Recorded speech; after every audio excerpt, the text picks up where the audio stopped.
makes sense from a sort of Bruce's always be prepared policy standpoint. Sorry, I wanted to show the doors going up. Yeah. I'll never get... Is that you want, is that he's like, oh no, I don't have the thing that I want, so I have to work it out. But I, you know, have enough to work with in my wrist. Yeah.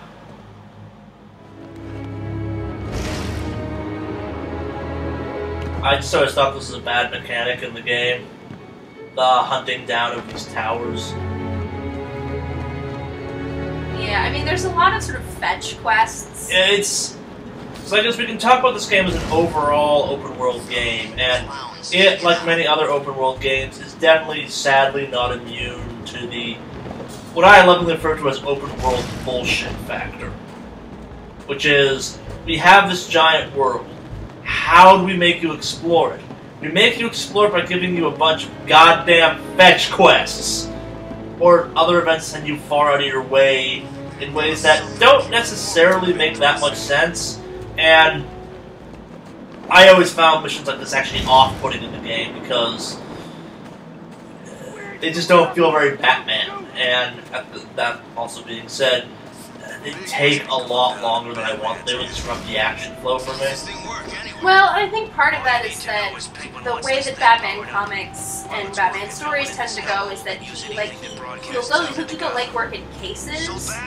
Yeah. But he doesn't, you know, he doesn't do fetch quests. Yeah.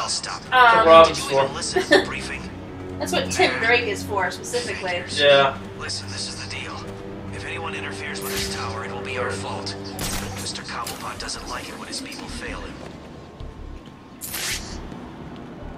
There's Riddler informants everywhere. Yep. Nope. I would kill for a cup of joe about now.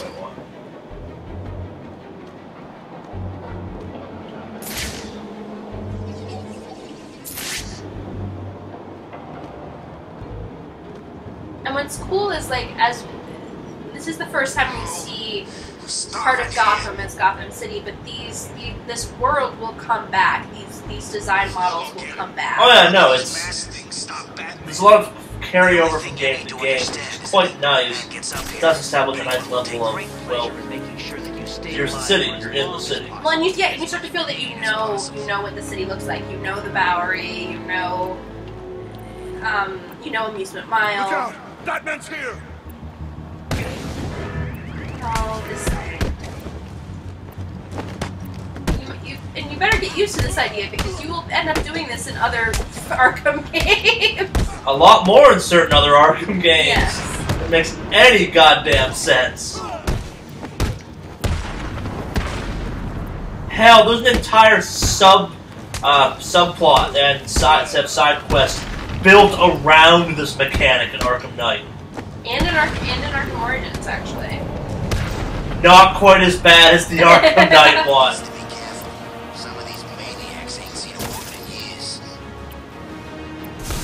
No, literally, it's like 50 of these you have to destroy in Arkham Knight. I'll need to destroy all 3 to shut it down. Alright, it's all 3 panels, because that makes so much sense. I like how Batman, like Batman, I'm assuming has a degree in, like, mechanical engineering, considering all the shit he makes with Lucius. But, like, yeah. The way that you handle these panels is just punching them. Just punch him. Well, to be fair, if you don't care about making it work ever again, Sorry, Mr. Cobblepot. punching it does work. We'll find out. And all your duty, make sure the other job is safe. As a semi-engineer, I can vouch for if you don't have to make it work a second time, and you're just trying to break it, breaking it totally works. That's fair. Assault in progress. Yeah, we're not doing that. Focusing on this stupid. We keep getting sidetracked by the actual games. We were talking about Talk about Naive Gordon. Yeah, Naive Gordon. I think the thing about Bruce is that Bruce, in some ways, is, we've talked about this in Arkham Asylum, but in some ways he's the most naive of all. he Tell me. thinks that Funny. these people can be rehabilitated. Yeah. Maybe. Or he just, you know, he's afraid that he himself would kill them if he didn't have the option of putting them in Arkham Asylum. Yeah. And whether you think, like, the definition of madness in theory is doing the same thing over and over again. That's the absolute definition of madness. Literally the definition of madness.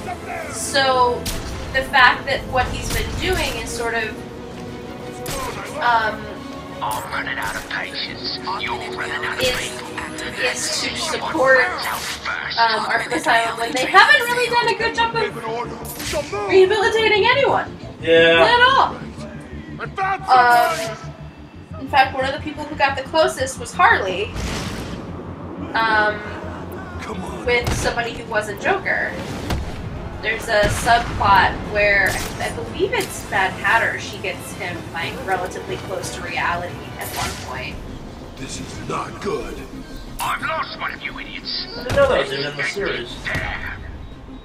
I don't know. I don't think it happened in Arkham World, but That definitely didn't happen in Arkham Yeah. World. Arkham Protection. Well, so that's actually always my favorite one too, because I love the Mad Hatter. I love all of it. I obviously love the Joker, but of the Batman villains, Mr. Freeze or the Mad Hatter or Scarecrow have always been my favorite. Mr. Freeze mostly because he's the least villainy of all Batman's villains. Yeah, Victor's problem could be solved with just like a donation from the Martha Wayne Foundation to Yeah. help cure the disease that his wife has. Well, so, and actually, on that note, don't digress to the newer versions of Victor Freeze. My favorite of which is the one where it's implied that Victor Freeze's wife is not Victor Freeze's wife, just some random woman he's like super sketchily obsessed with. And I've read that one a couple times, and good lord, does it make the character of Victor Freeze a not interesting character. Yeah, no, I think the thing, and Victor will run into, we're trying to rescue him right now. Yeah, he's obviously in the game, as mentioned by the game. Yes.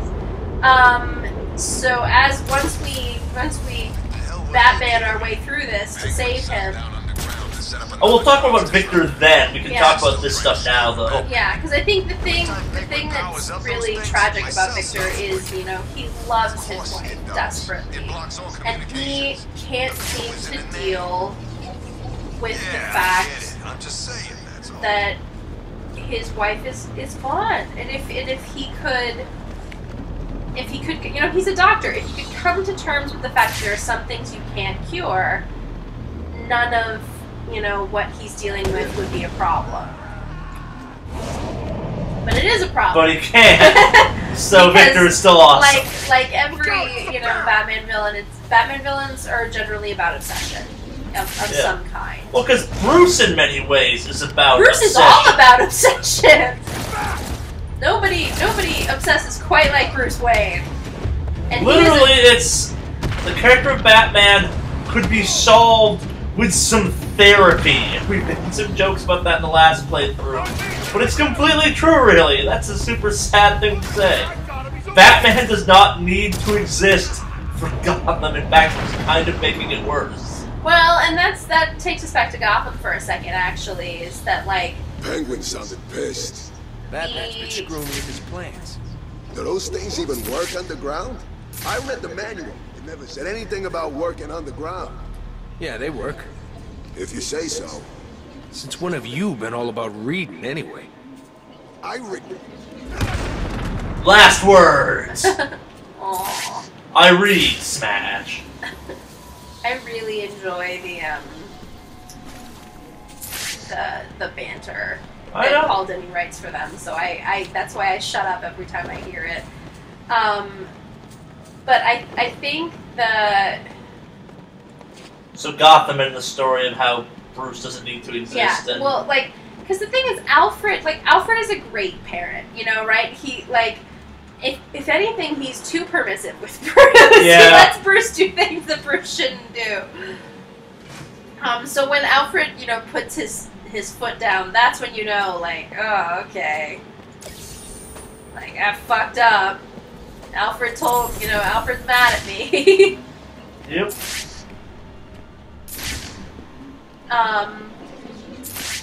But I think what's really powerful about, and they missed an opportunity in Gotham, I think, to address. Well, the fact that Bruce Wayne is in Gotham is the issue with Gotham. Yeah, like little baby Bruce. And no one cares. I think part of the issue with baby Bruce in some ways is that, and even baby Selina is that this story, if the issue is who killed the Waynes. You're not supposed to know. It's supposed to, There's not an answer. There's not an answer, and I think that's what keeps Bruce going at times. He looks big, right? He's gray. Is that he doesn't have, he doesn't get that catharsis with Joe Chill, who killed his parents. It's a very simple, easy, depressingly pointless crime. It was over, his mother's necklace that he usually in most versions asked her to wear. You may be right. And that's always going to torture him. Always. Hey, look, it's Titan. This Titan container is well protected. The only way to destroy it is explosive gel.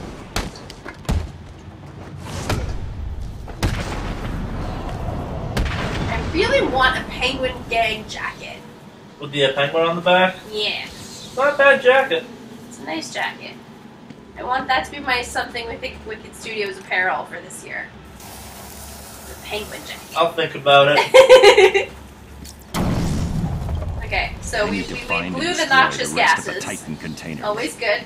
Inhaled a bunch of it because that makes sense. It's cool, we have it in our blood.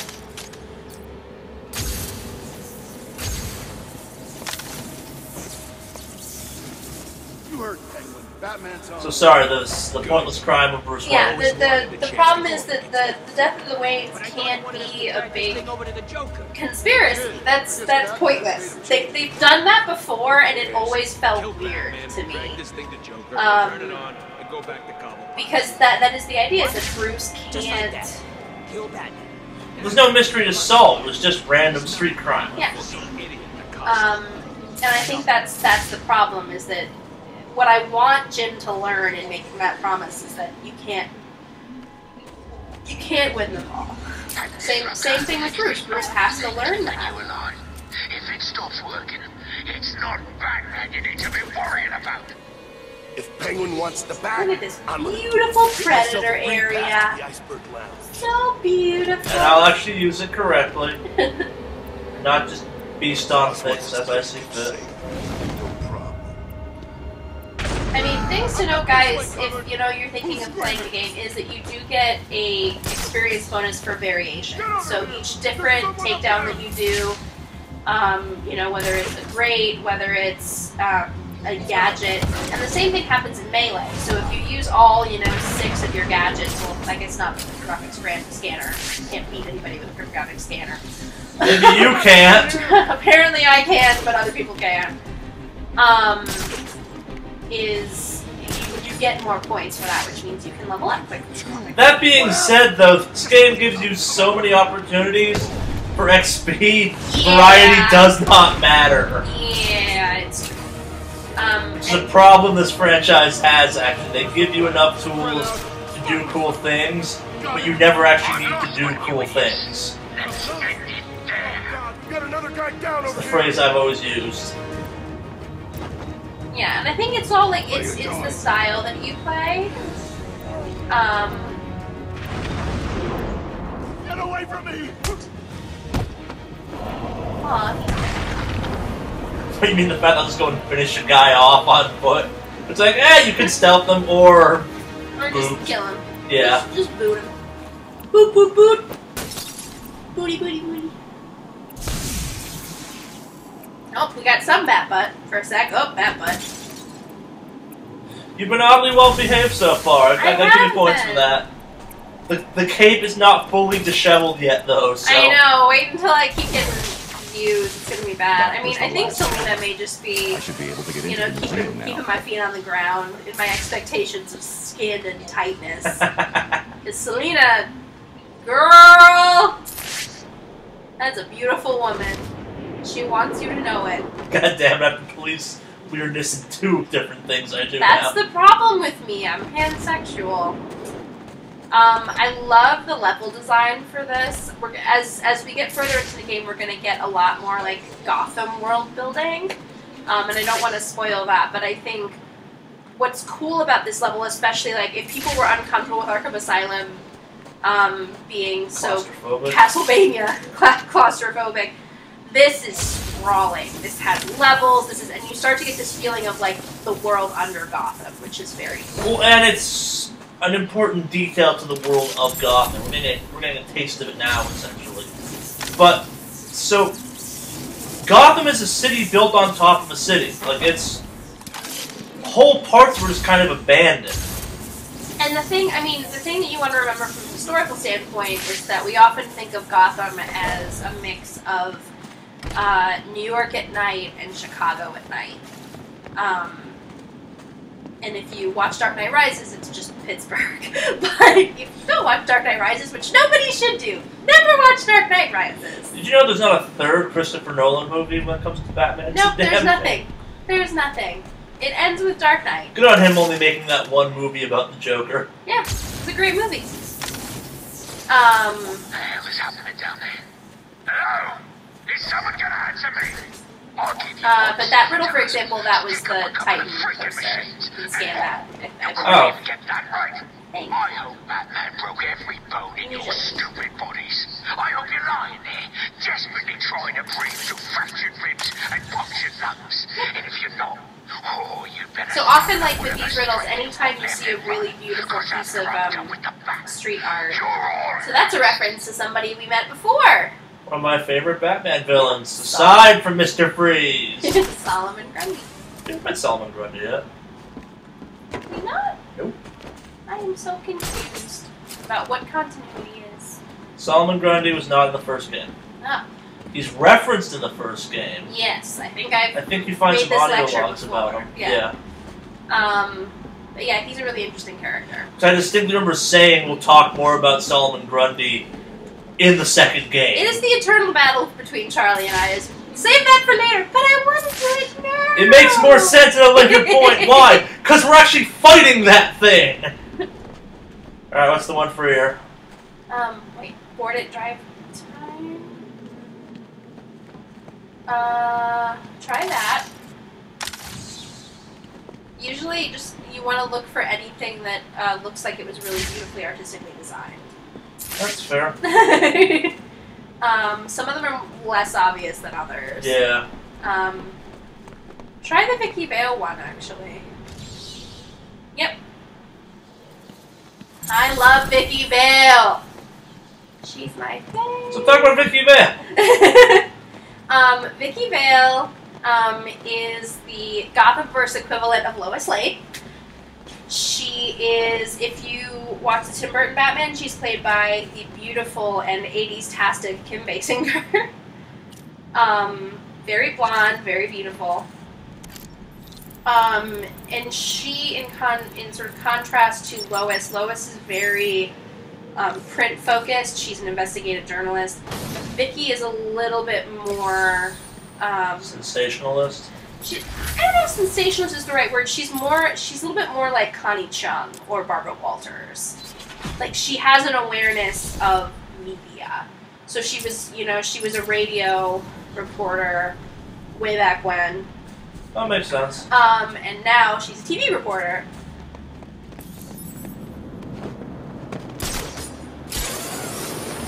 That's probably just a watch. I don't know where to find it right now. They respawn! They did, you're right. They have knives now.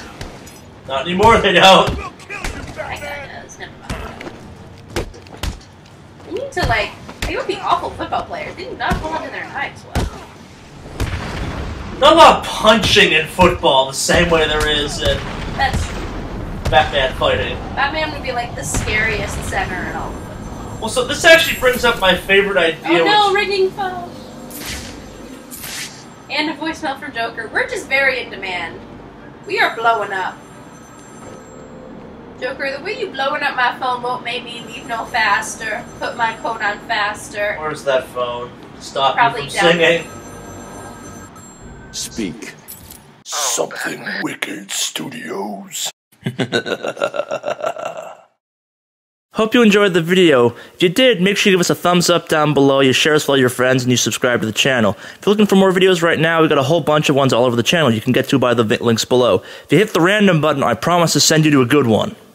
You know you want to. Press it. Press it.